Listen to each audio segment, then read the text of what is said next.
Ya, Assalamualaikum warahmatullahi wabarakatuh. Kembali lagi di channel aku, Stefan Amstrino. Jadi video ini merupakan lanjutan dari video sebelumnya ya teman-teman. Di video sebelumnya kurang lebih kita membahas tentang gambaran umum akuntansi, pengertiannya, siapa saja yang terlibat, kemudian kegiatan apa saja. Nah, di video kali ini kita akan membahas tentang pengetahuan-pengetahuan dasar yang harus sudah kita kuasai gitu sebelum kita belajar akuntansi lebih dalam lagi. Bisa dibilang ini pengantarnya. Nah, buat teman-teman yang belum nonton video aku yang sebelumnya, silahkan tonton dulu agar pemahaman di video kali ini bisa lebih maksimal. Nah, buat teman-teman yang udah nonton, kita langsung pembahasan ke video ini. Di kesempatan kali ini, kerangka materi yang akan kita bahas ada 4 poin. Yang pertama adalah akun, yang kedua adalah fungsi debit kredit, yang ketiga adalah saldo normal, dan yang terakhir kita akan mencoba untuk menganalisis transaksi menggunakan persamaan dasar akuntansi. Yang pertama, akun. Akun atau rekening adalah unsur yang terdapat di dalam financial statement atau laporan keuangan. Akun adalah catatan mengenai saldo dan perubahan atas aset, kewajiban, dan ekuitas, termasuk pendapatan dan beban. Yang perlu kita garis bawahi di sini adalah saldo dan perubahan. Artinya apa? Jadi akun itu berisi angka ya teman-teman. Akun itu adalah namanya itu misalnya ada kas, ada utang, ada piutang, dan kemudian akan ada keterangan mengenai jumlahnya, saldonya, dan perubahan-perubahan, apakah dia bertambah ataupun berkurang. Nah, kelompok akun-akun yang sejenis tadi bisa kita satukan dalam buku besar atau biasa kita sebut dengan ledger. Di sini aku buatkan bagian akun standar. Nah, bisa dilihat teman-teman, ada 2 kolom ya. Itu maksudnya adalah 2 jenis laporan keuangan. Yang pertama ada neraca atau bahasa Inggrisnya itu Statement of Financial Position atau SFP. Nah, yang satunya adalah laporan laba rugi. Di dalam neraca ada 3 akun utama, yaitu aset, kewajiban, dan ekuitas pemilik, seperti persamaan dasar akuntansi. Di dalam akun-akun besar itu terdapat sub-akun yang mempunyai fungsi yang berbeda-beda. Begitu juga pada laporan laba rugi. Ada 2 akun utama, yaitu pendapatan dan beban-beban. Dan di dalamnya pun ada sub-akun yang mempunyai fungsinya masing-masing. Di sini aku berikan contoh yang sederhana ya teman-teman. Tapi pada kenyataannya nanti, perusahaan itu akunnya sangat banyak. Bahkan ada yang namanya mirip, tapi fungsinya berbeda. Nah, untuk memudahkan pemahaman teman-teman, maka di sini aku buatkan akun-akun yang sederhana dulu, yang paling sering digunakan atau yang paling sering beroperasi dalam perusahaan-perusahaan. Akun ini akan menjadi dasar untuk kita melakukan pencatatan atau penjurnalan terhadap transaksi keuangan yang terjadi. Nah, untuk penjurnalan akan kita pelajari di video selanjutnya ya teman-teman. Next adalah fungsi debit dan kredit. Untuk memudahkan pemahaman teman-teman mengenai debit dan kredit, di sini aku menggunakan T-account ya. Nah, T-account itu bentuknya seperti ini. Kenapa disebut T-account? Karena kalau kita lihat ya, ini bentuknya seperti T. Ya, kurang lebih seperti T ya. Anggaplah seperti T. Nah, dari sini formatnya seperti ini. Sebelah kiri debit, sebelah kanan kredit, dan sebelah atas itu adalah nama ledgernya. Di buku besar itu bisa kita tulis dalam bentuk T-account. Nah, jadi di sini aku contohkan kas, tapi bisa aja itu ditulis dengan piutang, dengan utang, atau dengan ledger lainnya. Di sini sudah aku berikan contoh, misal ada perubahan saldo di debit dengan jumlah yang sudah tertulis, begitu juga di kolom kreditnya. Nah, kemudian setelah kita menginput saldo-saldo yang ada di debit dan kredit, maka hal apa yang harus kita lakukan setelahnya? Yaitu untuk menjumlahkan sisi debit dan sisi kredit. Untuk jumlah sisi debit, jika kita jumlahkan, maka nilainya adalah 8.550. Sedangkan di sisi kredit jumlahnya adalah 3.000. Nah, kemudian kita harus menjumlahkan saldo akhir dari kas itu berapa.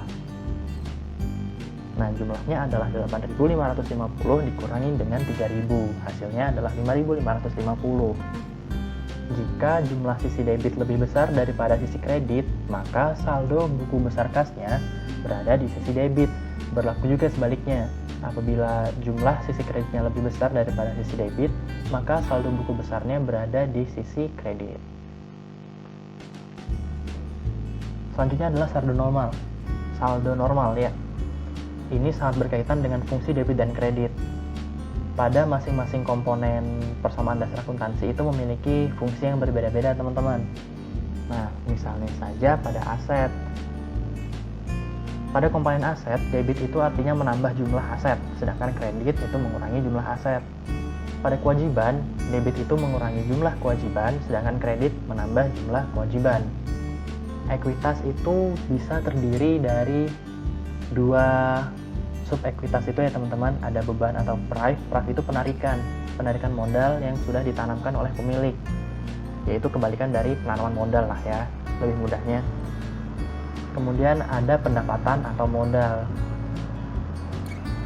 Untuk bagian beban atau prive, debit itu menambah, sedangkan kredit itu mengurangi, berkebalikan dengan pendapatan atau modal. Debit itu mengurangi ekuitas, sedangkan kredit itu menambah ekuitas. Nah, ini itu merupakan modal yang sangat penting ya teman-teman. Fungsi debit kredit yang berkaitan dengan saldo normal dari masing-masing komponen persamaan dasar akuntansi. Jika teman-teman udah paham nih, atau setidaknya hafal deh, maka untuk melakukan penjurnalan nantinya akan lebih mudah. Jadi kita tahu nih yang di bagian debit apa, yang di bagian kredit apa. Jadi untuk menganalisis transaksi akan lebih mudah.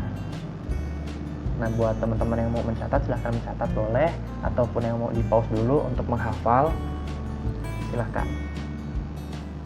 Nah, kemudian kita akan mencoba untuk menganalisis transaksi persamaan akuntansi ya. Di sini kita menggunakan persamaan dasar akuntansi. Nah, misalnya Mr. Stephen mendirikan perusahaan yang bergerak di bidang jasa pada tanggal 1 Januari 2020 dengan nama Stephen Service Company. Kasus yang pertama, Mr. Stephen menyetorkan modal untuk perusahaan sebesar $5.000.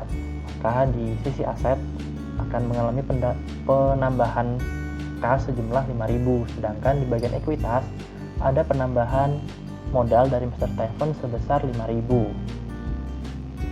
Selanjutnya, perusahaan membeli mesin seharga $500 secara tunai. Nah, karena dia membelinya secara tunai, maka kas yang dimiliki perusahaan akan berkurang dong sebesar 500. Kemudian ada mesin yang kita beli, itu menambah di bagian aset sebesar 500. Nah, mesin itu adalah bagian dari aset ya teman-teman, karena dia digunakan untuk kegiatan operasional perusahaan dan dia merupakan harta yang dimiliki oleh perusahaan. Selanjutnya, perusahaan membeli tanah seharga 3.500 secara kredit. Di situ diketahui secara kredit, artinya dia tidak mengurangi kas, melainkan menambah utang kita. Maka saldo tanah kita bertambah sebesar 3.500 dan utang usaha kita juga bertambah sebesar 3.500.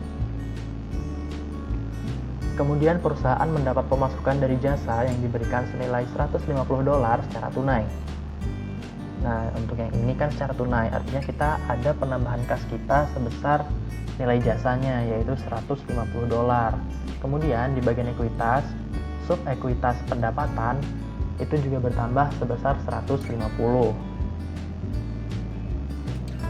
Kemudian perusahaan membayar biaya listrik senilai $50 secara tunai. Artinya kas kita berkurang sebesar 50 dan ekuitas kita di bagian beban juga mengalami pengurangan sebesar 50.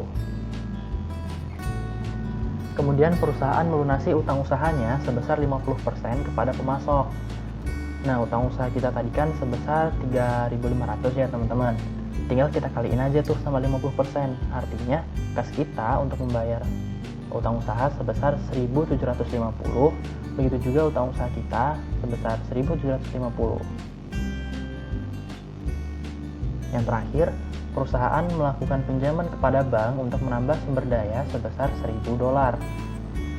Nah, di sini dia meminjam kepada bank, artinya bank itu memberikan uang ya, memberikan dana segar kepada perusahaan kita sebesar 1.000. Maka dari itu, karena itu perusahaan melakukan pinjaman, maka utang usaha kita pun juga bertambah sebesar Rp1.000, $1.000. Dan jika kita lihat di bagian ekuitas, di situ ada 3 jenis ya, ada pembiayaan atau penyertaan modal, kemudian ada pendapatan, kemudian ada pengeluaran. Setelah itu apa yang harus kita lakukan? Kita harus menjumlahkan bagian aset, begitu juga bagian kewajiban dan ekuitas. Bagian aset nilainya atau saldonya harus sama dengan kewajiban ditambah ekuitas. Maka dari itu, jika terdapat perbedaan, maka dapat dipastikan teman-teman ada kesalahan tuh. Bisa jadi kesalahan dalam menulis angkanya, menulis perubahan saldonya itu, atau kesalahan dalam menjumlahkan, atau salah dalam memahami transaksinya, jadi salah untuk mencatat angkanya. Nah, jadi jika terdapat perbedaan, maka harus di cross check manakah yang salah, sehingga hasilnya harus sama di bagian kiri dan bagian kanan. Ya, sekian dulu video kita kali ini. Semoga dengan pengantar ini teman-teman dapat selangkah lagi lebih maju untuk memahami akuntansi. Untuk itu kita tutup dulu, kita cukupkan video ini dengan pantun seperti biasa ya teman-teman. Ledger itu buku besar, modal itu bisa diambil. Ayo sama-sama kita belajar, maka kita akan berhasil. Jangan lupa like dan subscribe-nya ya. Sampai jumpa di video selanjutnya. Terima kasih. Assalamualaikum warahmatullahi wabarakatuh.